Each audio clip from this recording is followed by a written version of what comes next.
No seu primeiro discurso como primeiro-ministro de França, Barnier prometeu responder à raiva do povo francês. Manifestantes marcham com dezenas de caixões por Tel Aviv para exigir a Netanyahu que faça algo para a libertação de reféns. Norte de Itália atravessa tempestade com cheias a inundar em várias regiões. Em Piemonte, um homem foi arrastado pelas águas e está desaparecido. Polícia alemã acredita que jovem morto em tiroteio de Munique planeava ataque terrorista contra consulado israelita.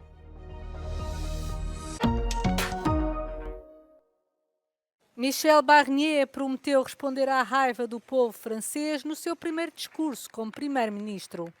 Durante a cerimónia de transferência de poderes com o seu antecessor Gabriel Attal, em Paris, Barnier afirmou que no seu novo papel vai concentrar-se em resolver uma série de problemas que causam ressentimento aos eleitores franceses. Il s'agira de répondre autant que nous le pourrons aux défis, aux colères, vous les avez évoquées, aux souffrances, aux sentiments d'abandon, d'injustice qui traversent beaucoup trop nos villes, nos quartiers et nos campagnes. A nomeação de Barnier põe fim a mais de 50 dias de governo provisório em França. O presidente Emmanuel Macron nomeou Michel Barnier como novo primeiro-ministro de França na quinta-feira, esperando que o veterano conservador possa trabalhar na difícil situação atual do país, em que terá a árdua tarefa de conciliar um parlamento profundamente dividido que emergiu das eleições antecipadas convocadas por Macron em junho. With Michel Barnier in Matignon as Prime Minister, the President remains clearly in power. He is not challenged by his Prime Minister. The extreme moderation, conciliatory character of his Prime Minister is a plus. Barnier é um veterano leal do recém-renomeado Partido de Direita Les Républicains e tem uma longa carreira política em França e na União Europeia. Foi 2 vezes comissário europeu entre 2016 e 2021 e foi o principal negociador da União Europeia para o Brexit. Barnier terá agora de sobreviver a um voto de confiança na Assembleia Nacional, a Câmara Baixa do Parlamento francês. Protestos em Israel contra a guerra na faixa de Gaza continuam. Os manifestantes voltaram a sair às ruas de Tel Aviv, onde marcharam com caixões improvisados cobertos com a bandeira israelita, como símbolo dos reféns ainda detidos pelo Hamas em Gaza. Os protestantes culpam Benjamin Netanyahu por não fazer o suficiente para garantir o regresso dos reféns e acredita-se que estão ainda cerca de 70 israelitas detidos na sequência da incursão do Hamas em Israel em outubro passado.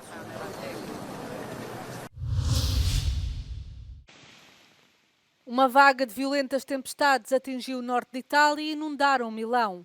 Na região de Piemonte, os socorristas locais estão à procura de um homem de 58 anos desaparecido nas cheias depois do seu trator ter capotado e ter sido arrastado pela força das águas. Também em Piemonte, um rio transbordou no Vale de Susa e derrubou 2 pontes, bloqueou uma estrada na província e isolou cerca de 50 pessoas em 2 aldeias. Lombardia e Veneto também foram atingidas por inundações que causaram danos e perturbações na cidade de Milão. Os bombeiros responderam a dezenas de chamadas para resgatar pessoas presas nos carros, em passagens subterrâneas inundadas ou para drenar caves cheias de água. Outras regiões do norte, como a Ligúria, registaram prejuízos. Na zona de Albenga, mais de 200 milímetros de chuva caíram em poucas horas, o que provocou o transbordo dos rios e a destruição de explorações agrícolas. Os especialistas alertam para o facto da crise climática estar a aumentar a frequência destes fenómenos meteorológicos extremos, como as ondas de calor, as secas e as inundações. O jovem morto num tiroteio com agentes da polícia em Munique era conhecido pelas autoridades austríacas. Ao fazer buscas na sua casa em Salzburgo, a polícia alemã disse que o jovem de 18 anos tinha chegado ao conhecimento da polícia em fevereiro do ano passado por suspeitas de ligações terroristas e de difundir propaganda do Estado Islâmico. Ja, aus Vorfällen im Jahr 2023 hat die zuständige Sicherheitsbehörde, die Bezirkshauptmannschaft Salzburg-Umgebung, das polizeilich angeregte Waffenverbot bestätigt und dieses hätte bis 2028 Gültigkeit. Emre Ay, jovem cidadão austríaco com raízes bósnias, foi visto pelas autoridades perto do consulado israelita com uma carabina e uma baioneta acoplada. O jovem envolveu-se num tiroteio com os agentes da polícia e acabou por morrer no local. As autoridades acreditam agora que Emre Ay estava a planear um ataque ao consulado israelita, mas o motivo ainda está a ser investigado. Zur Motivlage kann man zum aktuellen Zeitpunkt natürlich noch nichts sagen. Auch das wird Gegenstand der Ermittlungen sein. Wir sind natürlich an so einem Tag wie heute entsprechend sensibel und waren auch hier mit Objektschutzkräften auch vor Ort. O Ministério dos Negócios Estrangeiros de Israel disse que o consulado em Munique estava fechado quando ocorreu o tiroteio, uma vez que os funcionários estavam em cerimónias do 52º aniversário do ataque de militantes palestinianos à delegação israelita nos Jogos Olímpicos de Munique de 1972. Deste incidente resultou a morte de 17 pessoas, 11 das quais membros da equipa israelita.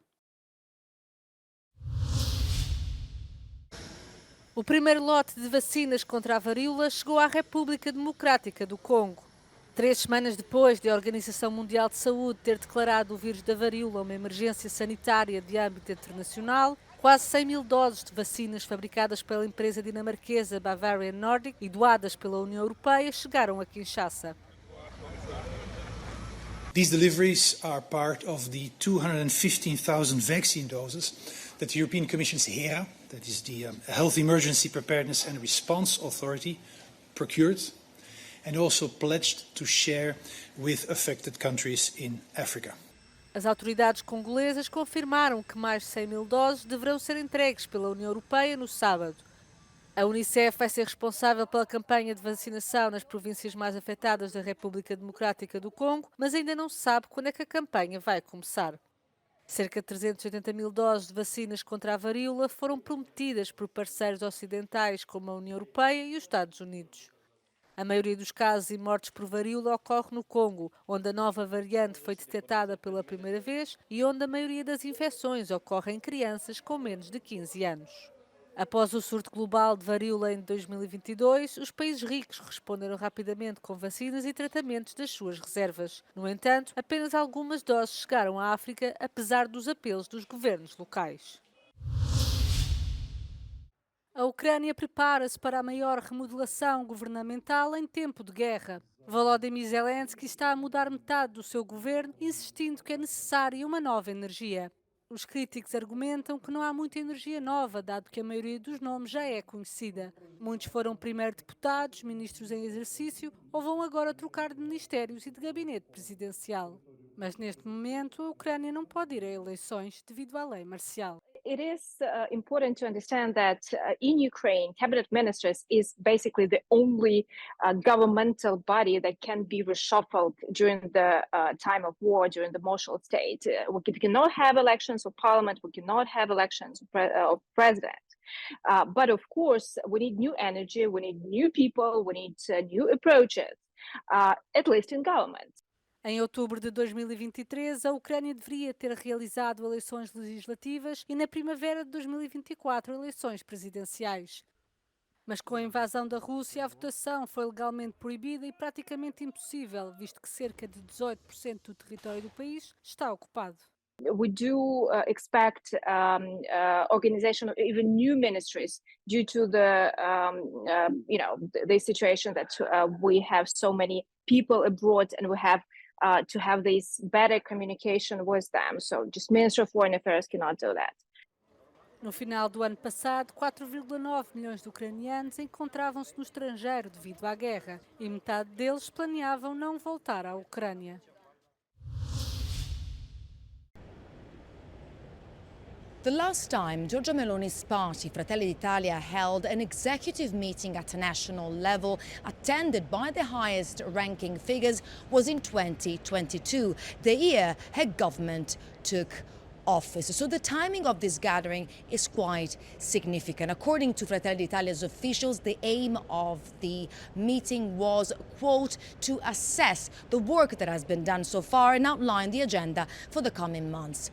Several issues were discussed during the meeting that was introduced by Italy's Prime Minister Giorgia Meloni, who's also the party's president.